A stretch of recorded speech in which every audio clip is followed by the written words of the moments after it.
I whipped my Yui about halfway to Payao. When the money stops, the taking care of you stops. Don't do what you cannot afford to recover from. Good God, that would just blow.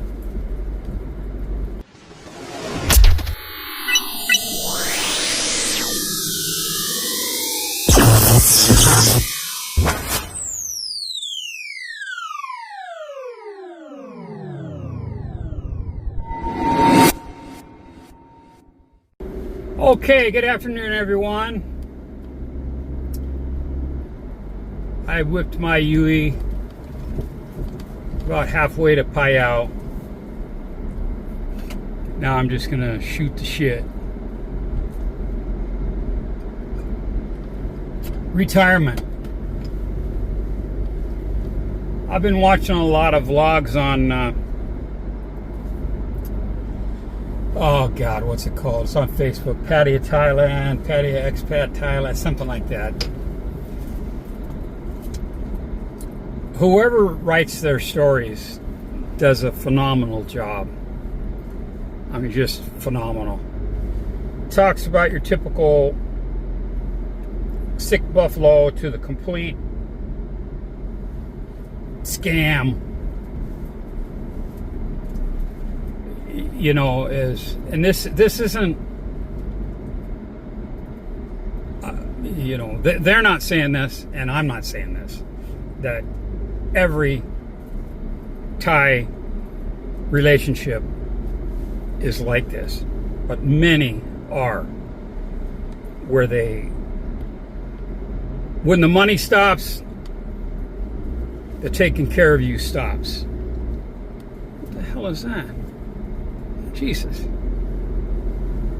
It's like a little water park with little boats and shit. Been down here 100 times, haven't even seen it. Anyway, so it was the story I read this morning at Dark 30 was about a guy. He's, you know, in his mid to late 60s, happy camper, sells his house in the States, liquidates, you know. You can't, generally speaking, you can't own land just outright as a foreigner. There's some things you can do to own land. A lot of people will say, hey, I'm gonna build a house, and the land's in her name, the house is in her name, the car is in her name, everything's in her name. And if she decides to throw my ass to the street, kick my ass to the curb, so be it. I'm willing to lose that. Now, Buzz in Thailand said that today. I listened to that today. So he's going all in on another house, another woman, and that's great. Everybody makes up, you know, it's their life. They can do whatever the heck they want. But he's right. Don't do what you cannot afford to recover from. Okay? Don't put all your eggs in one basket. Leave some in reserve in case you end up that guy, right? And this guy, we're bouncing back to the other story on Facebook. The guy suffers a stroke. And they just had a temple marriage, right? They didn't like it, make it official, like with the government and everything, right? So they're just married, and it's, hey, this is great. I'm 60 and she's 20 or whatever the hell it was. There was at least a 25 or 30 year gap. Well, as soon as he stroked out, his pension went sideways, the money stopped coming in, they moved him into what they call the annex, which would be like a storage room attached to the side of the house. Some houses would use that for a housekeeper to live in, right? Just bare bones thing, outdoor facilities for a toilet and, you know, a farmer shower kind of a thing.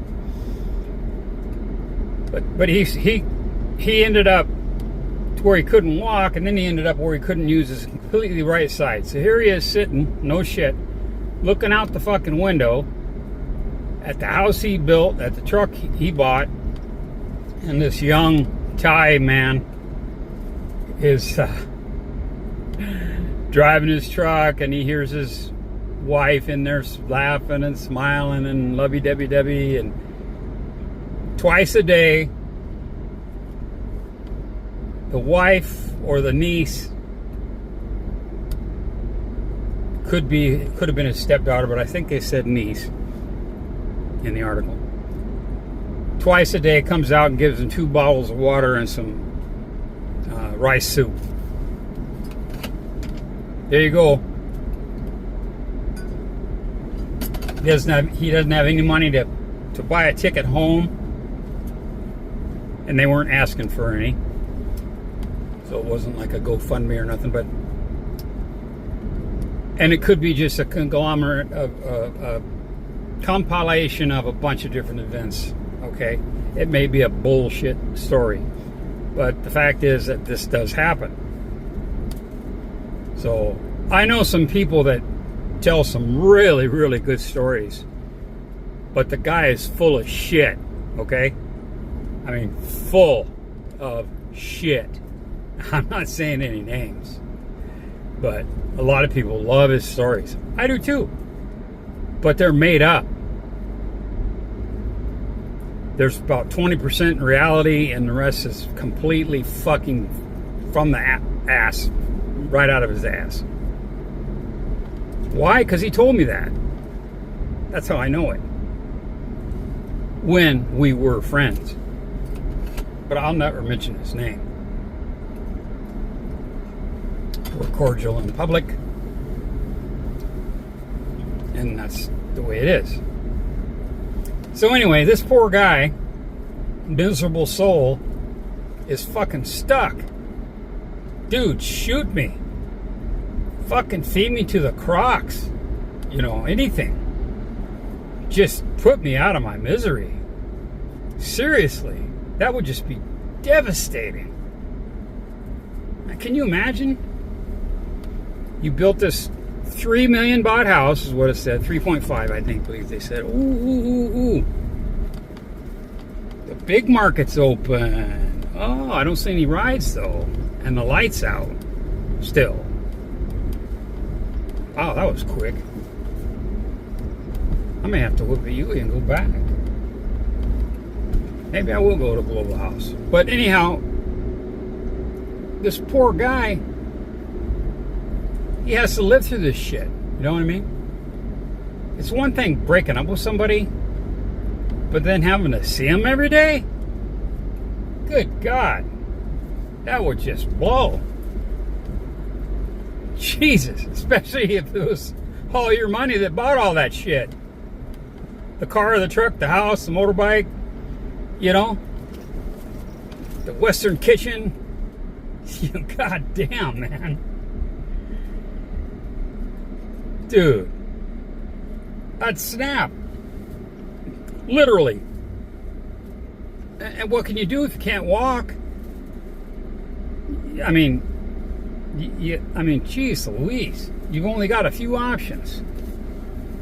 Which I won't talk about because YouTube doesn't like that kind of conversation.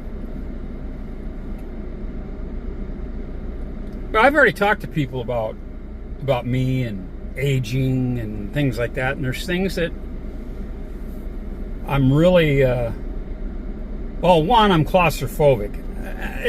It's strange. It's a selective claustrophobia, okay? Man, a yogurt drink sounds good about now.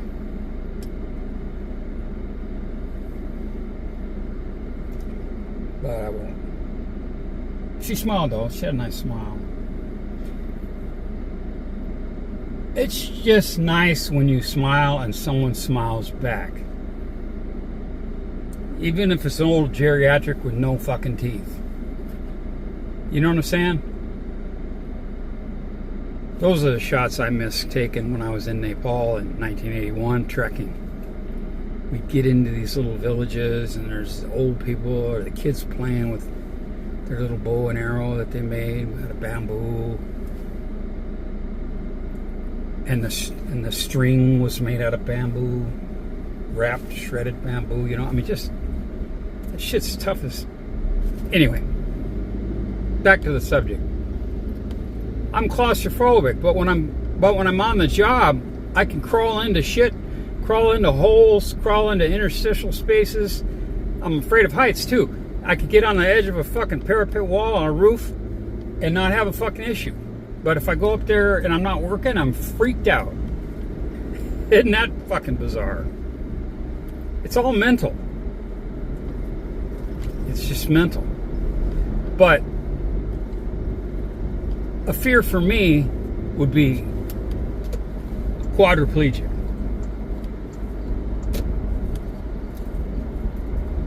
Okay?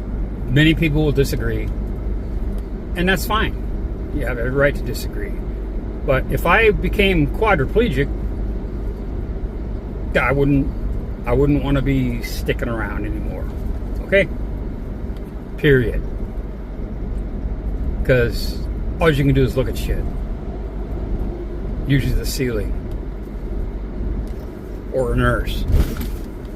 You know, jacking up the bed for you. Yeah, are you comfortable? Oh, you've shit yourself again, Mitch. You know what I mean? Quality over quantity any day of the week in my book. So, I've talked to people about actually making arrangements. They always say, yeah, I'll help you out, They won't. So you're just going to have to suffer until your body gives out. Basically. Because life is living, not just existing. You know, you gotta... Man. And this thing with my eyes really frightened me. Okay? I mean, I lose my hearing, I don't know how long ago I lost my left ear. Not the ear, but my left ear stopped hearing. Okay? Good, I get it stopped so I can think some more. I don't know if I can make a U here. It's kind of a tight turn. I'll go up a kilometer and make another U. At any rate, I lost my left ear, which gave me a severe detriment when it came to directional, you know, pinpointing, triangulating, however, whatever you want to call it, where a sound is coming from. It's all coming from my right. I could hear a tiger roar, and I'd look to my right, but it would hit me from the left, so to speak, right? I've never been attacked by a tiger. Okay, that's just an example, a hypothetical. Same thing with a bus or a truck or something like that. You're going to hear it, and I immediately look to my right. I hear someone talking. I'm going, who the fuck's talking? And I look, and they're right next to me on the left. Not close enough so I can feel their breath, but close enough so I can hear them in my right ear. And that's frustrating as hell. So if I lost my hearing in my right ear, that's why I wear earplugs, you know, for sound, for shooting, when I go to the bar. Sometimes you might see them, sometimes you won't. But they're usually orange, but I had some flesh-colored ones that were really hidden. And if I'm like, oh shit, I forgot my earplugs, I'll put tissue in there. I don't give a shit what anybody thinks. I mean, I'm not hammering I'm not going to be headbanging some fucking tunes unless I choose to. We're going to keep going straight. we'll turn around up by the hot springs. That's what we'll do. We're 15 minutes into this and I haven't even talked about anything. So anyway, so if I lost my right ear, that would really suck. Now let's start talking about the eyes. If I went completely blind tomorrow,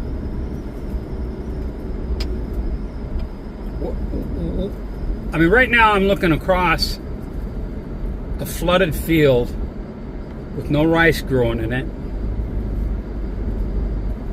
Just a flooded field with the reflection of the mountains and shit.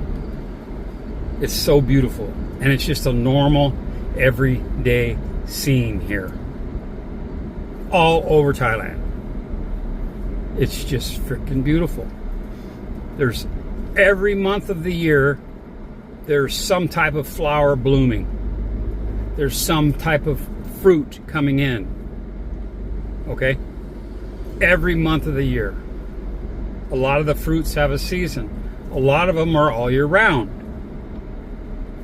But the majority are seasonal. So you get them like April, baby, mangosteens. Get them.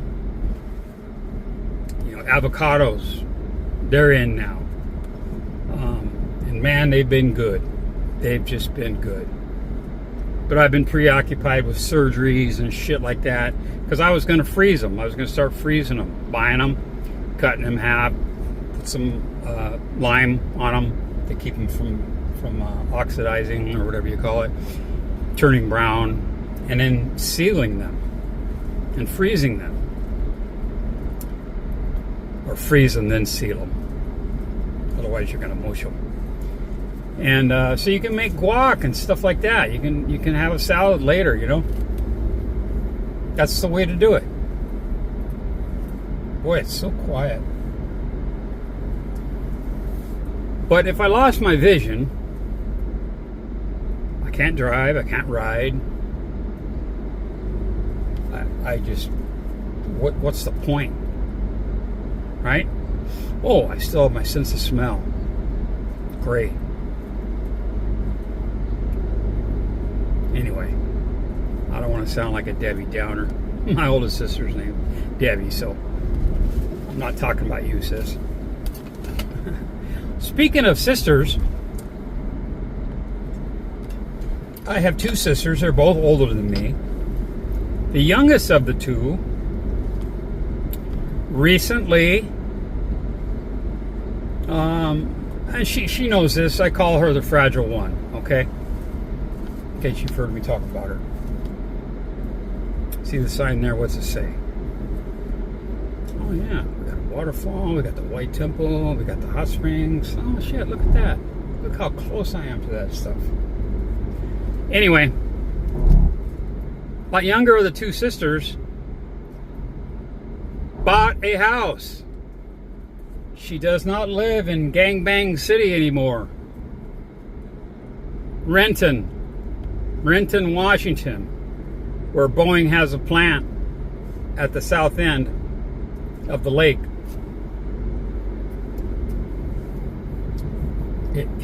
Dude, I am so happy for her. She bought it with her youngest daughter and her youngest daughter's fiance. So it's all. So when she goes, there's not going to be any of that bullshit that happened to my generation in my family. Okay? They're buying the house together, and the hot springs is off there to the right. You can see the building and the sign and shit. This guy looks like he's really leaning over. Wow, what the fuck? Well, what are they selling here? Anyway, I'm so proud of her. Number one, she thought it through. Hell, we're going to keep going. And she pulled the plug, you know, she hit the go switch and bought a fucking house. Now she's got her garden. She's got her dog, has room to roam, has deer in the yard, bear come down every once in a while, rabbits. She probably has wild turkey, just hasn't seen them yet. There's actually a herd of elk up there, which in some countries they call them deer, okay? But in America, there's the Roosevelt elk, which is shorter and stockier than the other one, I forget. Elk traditionally were a plains animal, like the buffalo.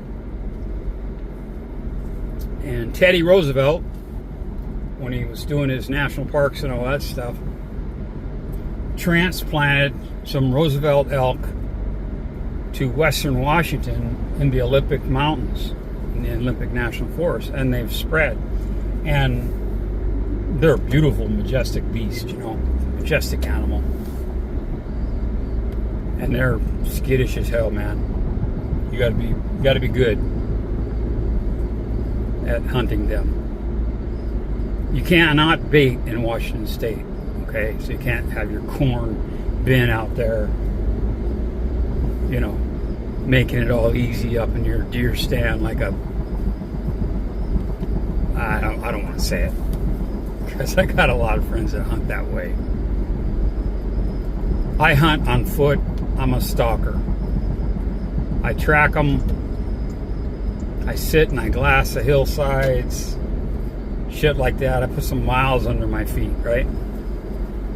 I don't hunt anymore because I ran out of good hunting partners. They either died or quit hunting themselves. They were all older